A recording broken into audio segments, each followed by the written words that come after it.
पहला प्रश्न है, भारत का प्रवेश द्वार किसको बोलते हैं? तो भारत का प्रवेश द्वार मुंबई को कहा जाता है। अगला प्रश्न है, भारत का सिंह द्वार किसे कहते हैं? तो कोलकाता को भारत का सिंह द्वार कहा जाता है। अगला, भारत का बगीचा किसे कहते हैं? तो भारत का बगीचा बैंगलोर को कहा जाता है। अगला, भारत का मैनचेस्टर किसे कहते हैं? तो भारत का मैनचेस्टर अहमदाबाद।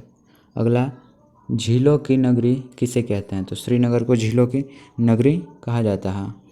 और एक बात आपको यहाँ याद रखना चाहिए, मैनचेस्टर किसको बोला जाता है? जहाँ सूती कपड़ा का सबसे बड़ा उद्योग हो उसे ही हम मैनचेस्टर कहते हैं। तो अहमदाबाद में सूती कपड़े का सबसे बड़ा उद्योग है, इसलिए उसे मैनचेस्टर कहा जाता है।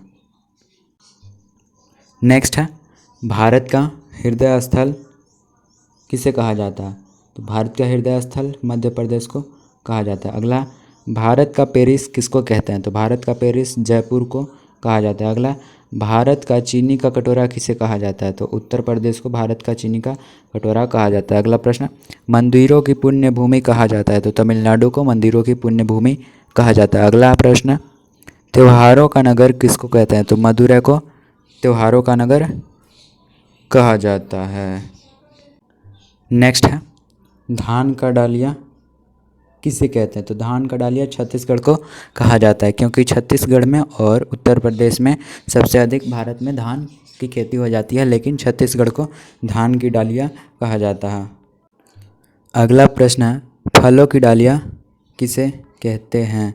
हिमाचल प्रदेश को फलों की डालिया कहा जाता है।